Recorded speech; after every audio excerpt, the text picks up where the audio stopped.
Tehreek Insaf जारियाना mood में है। तहरीक इंसाफ एक के बाद एक ऐसा इकदाम कर रही है जिससे वो चाहती है कि दबाव बढ़े और जो उनका छीना गया मैंडेट है वो वापस आए।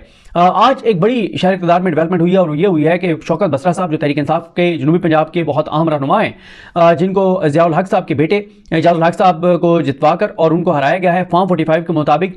जो शौकत बसरा साहब हैं वो भारी लीड से जीते और दूसरे नंबर पर मुस्लिम लीग नून के उम्मीदवार थे और तीसरे नंबर पर एजाजुल हक थे। लेकिन एजाजुल हक साहब को भी शर्म नहीं आती, इंतहाई बेशर्मी और ढटाई के साथ वो जो जाली तरीके से उनको जितवा दिया गया है और उन्होंने भी ये सीट एक्सेप्ट कर लिया है। मैं हैरान हूं कि बहुत से ऐसे सियासतदान जिनको इतना एहसास नहीं है कि ये पता नहीं हुकूमत 2 माह चलती है, 4 माह चलती है, 6 माह चलती है, लेकिन उन्होंने हमेशा के लिए अपनी सियासत को खराब कर लिया है, लोगों को फेस करने के काबिल नहीं है जिस तरह से जाली तरीके से उनको जितवाया गया है। और आज शौकत बसरा साहब ने एक बात बिल्कुल जबरदस्त की, उन्होंने मीडिया से सवाल किया, इंटरनेशनल मीडिया से सवाल किया। उन्होंने कहा कि हम तो फॉर्म 45 लिए फिर रहे हैं, धक्के खाते फिर रहे हैं। 8 फरवरी से लेकर आज के दिन तक मीडिया बता दे कि किसी एक भी सहाफी को, किसी नून लीग के किसी एक भी रहनुमा ने क्या कहीं फॉर्म 45 दिखाया है, इलेक्शन कमीशन ने क्या कहीं पे फॉर्म 45 दिखाया है? ऐसा नहीं है। आज उन्होंने ये प्रेस कॉन्फ्रेंस जो की, एक तो उन्होंने आज बताया कि वो सुप्रीम कोर्ट क्यों गए थे, उसमें उन्होंने वाज़ेह किया कि वो सुप्रीम कोर्ट इसलिए गए थे कि वो ये समझते हैं कि जो इलेक्शन थे 8 फरवरी के, इसके पीछे जो मेन किरदार थे वो chief justice Pakistan justice Qazi Faez Isa साहब और chief election commissioner Sikandar Usman Raja थे। और उनका ये कहना था कि मैं इसलिए गया था कि मैं कुरान मजीद हाथ में लेकर गया था, मेरे हाथ में कुरान मजीद था, मैंने कुरान मजीद पकड़कर सुप्रीम कोर्ट में कहा कि धांधली हुई है। मैं चाहता हूं कि आप चीफ जस्टिस पाकिस्तान भी कुरान मजीद हाथ में पकड़ कर कहें कि धांधली नहीं हुई, और वो कहते हैं कि धांधला हुआ है। और वो ये कहते हैं कि चीफ जस्टिस पाकिस्तान ही जिम्मेदार हैं ब्यूरोक्रेट्स को बतौर आरओ बहाल करने के। ये चीफ जस्टिस के लाडले थे ब्यूरोक्रेट्स जिन्होंने धांधली की है। और दूसरा वो कहते हैं कि इलेक्शन कमीशन को भी चीफ जस्टिस पाकिस्तान की मुकम्मल सपोर्ट थी। तो अब उन्होंने मुतालबा किया है, पहले तो उन्होंने मुतालबा किया कि जितने भी आईनी अहदेदार हैं वो कुरान मजीद पर हलफ दें और सच बोलें। उन्होंने कहा वक्त आ गया है कि सियासतदान भी सच बोलें और आईनी अहदों पर बैठी हुई शख्सियात, खास तौर पर उन्होंने 3 शख्सियात का नाम लिया है। एक chief justice Pakistan justice Qazi Faez Isa साहब, दूसरे chief justice Islamabad high court justice Aamer Farooq साहब और तीसरे chief election commissioner Sikandar Usman Raja साहब। ऐसे सिकंदर उस्मान राजा साहब तो 10 कुरान मजीद भी उठा लेंगे कि धांधली बिल्कुल नहीं हुई, उनका तो अल्लाह ताला माफ करे जिस सतह तक वो चले गए। तो इन्होंने कहा कि शख्सियात कुरान मजीद उठाएं और कुरान मजीद पर हलफ दें और कहें कि धांधली नहीं हुई। उन्होंने एक बड़ी इंपॉर्टेंट बात की, उन्होंने कहा कि अगर मैं यानी शौकत बसरा झूठ बोल रहा हूं कि धांधली हुई है तो मुझे नबी करीम सल्लल्लाहु अलैहि वसल्लम की शफाअत नसीब ना हो, लेकिन अगर हमारे साथ धांधली हुई है तो जो फिर हमारे साथ अदालती शख्सियात इंसाफ नहीं करेंगी तो मेरी फिर दुआ है, बद्दुआ है कि उन्हें नबी करीम सल्लल्लाहु अलैहि वसल्लम की शफाअत नसीब ना हो। इस तरह की उन्होंने दबंग प्रेस कॉन्फ्रेंस किया, बड़ी जारियाना प्रेस कॉन्फ्रेंस किया है। चीफ जस्टिस पाकिस्तान ने मना किया था उनको कि वो प्रेस कॉन्फ्रेंस नहीं करेंगे, लेकिन उन्होंने कहा है कि मेरे पे तौहीन अदालत लगानी लगा दें। और अब मैं आपको बता रहा हूं कि उनके ऊपर तलवार लटक रही है तौहीन अदालत की। उनको तलब किया जा सकता है, उनको बुलाया जा सकता है कि आपने रोकने के बावजूद प्रेस कॉन्फ्रेंस क्यों की। उन्होंने खैर उसकी एक वजह बड़ी वैलिड बताई। उन्होंने कहा मुझे तो चीफ जस्टिस पाकिस्तान ने रोक दिया कि मैं बाहर जाकर ना प्रेस कॉन्फ्रेंस करूं, और अभी भी मैं उस पर बात नहीं कर रहा वो केस क्या था क्या नहीं था। लेकिन वो कहते हैं कि जैसे ही मैं कोर्ट रूम से निकला सारे टीवी चैनल्स पे ब्रेकिंग न्यूज चल रही थी कि चीफ जस्टिस ने तज़हीक की शौकत बसरा की और डांट दिया, ये कर दिया वो कर दिया।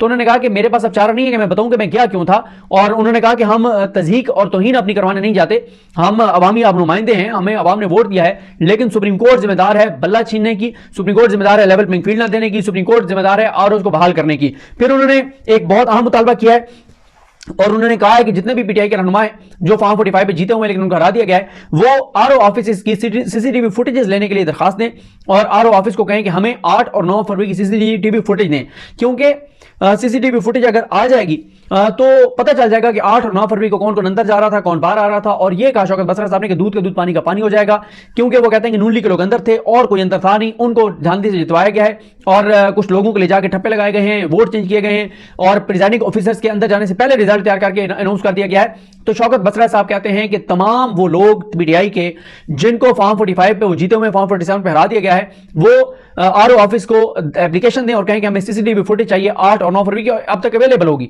बहुत अरसा होता है वो अवेलेबल होती है, तो बिल्कुल अगर सीसीटीवी फुटेज अगर जिसके हाथ साफ है वो आरओ सीसीटीवी फुटेज दे देगा।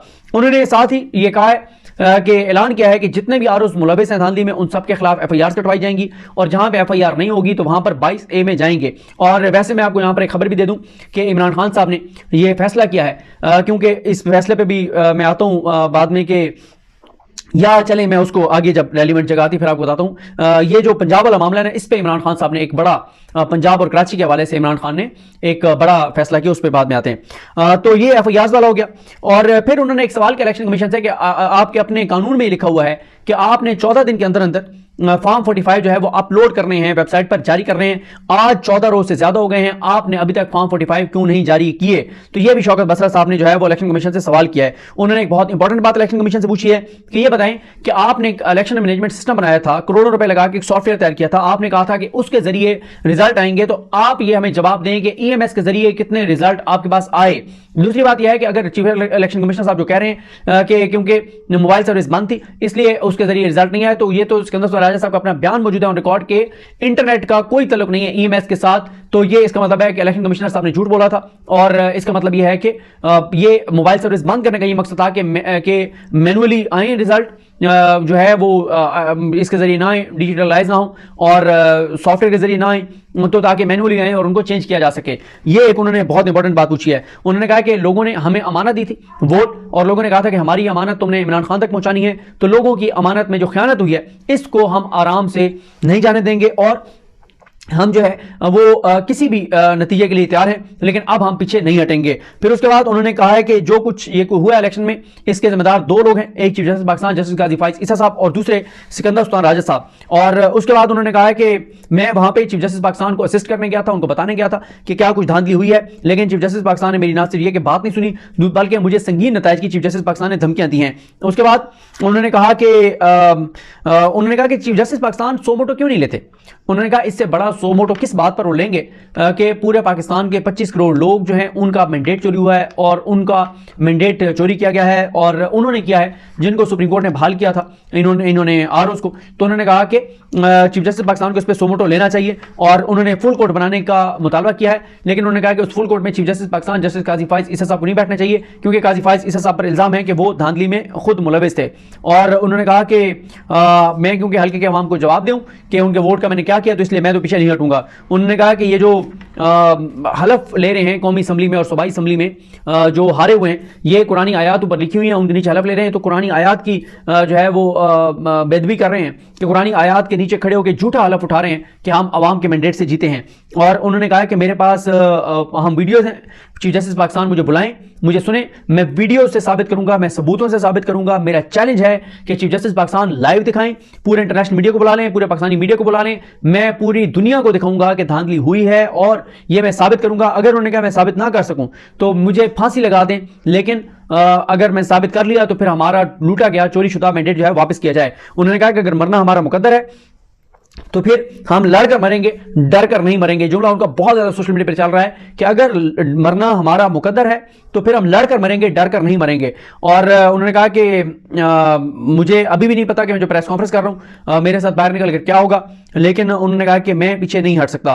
उन्होंने कहा कि कच्चे के डाकू जो हैं वो उनमें भी इतनी, कहते हैं कि वो डाकू हैं कच्चे वाले, वो भी घटिया हरकतें करते हैं, 2 नंबर काम करते हैं, डाके मारते हैं, चोरियां करते हैं, लेकिन कहते हैं कि उनमें भी इतनी शर्म और हया और गैरत मौजूद है कि जब वो डाका मारते हैं कच्चे के डाकू, तो डाका मार के और वो छुप जाते हैं और लोगों का सामना नहीं करते। लेकिन उन्होंने कहा जो पक्के के डाकू हैं ये इतने बेशर्म हैं कि ये इन्होंने डाका भी मारा है अवामी मैंडेट पर, फॉर्म 47 के जरिए जीते हैं, जाली फॉर्म 47 बना के, और फिर जाके असेंबली में हलफ भी उठा रहे हैं और मीडिया के सामने भी जा रहे हैं। तो उन्होंने कहा कि इनमें कच्चे के डाकू इनसे बेहतर हैं पक्के के डाकुओं से, ये उन्होंने कहा। और साथ ही उन्होंने कहा कि अवाम ने मैंडेट इमरान खान को दे दिया है, इमरान खान जीत चुका है, 2 तारीख अक्सरियत इमरान खान के पास है, और उन्होंने ये कहा है कि इमरान खान 1 माह में बाहर आएगा और इमरान खान आपसे संभाला नहीं जाएगा। ये कहना था शौकत बसरा साहब का। जाहिर है शौकत बसरा साहब नून लीग के पीटीआई के आम रहनुमा हैं, और जो उनकी मीटिंग्स होती हैं सेंट्रल लेवल पे उसमें बैठते हैं, और आजकल तो वो वैसे भी बहुत सी प्रेस कॉन्फ्रेंसेज में नजर आते हैं। तो ये उनका जुमला बहुत अहम है कि इमरान खान 1 माह में आ रहा है और इमरान खान आपसे संभाला नहीं जाएगा। ये इमरान खान के अहम खिलाड़ी हैं ज़ाहिर है शौकत बसरा साहब। आज उन्होंने धुआंधार प्रेस कॉन्फ्रेंस किया है, सख्त प्रेस कॉन्फ्रेंस किया है, और लगता यही है कि शौकत बसरा साहब अब किसी सूरत पीछे नहीं हटेंगे। तो ये है, और मेरा ख्याल है हर एक को इसी तरह से एग्रेसिव टोन रख के और अपने मैंडेट का हिसाब और जवाब लेना चाहिए। मुझे अपनी दुआ में याद रखें। अल्लाह हम सबका हामी नासर। अल्लाह हाफिज़।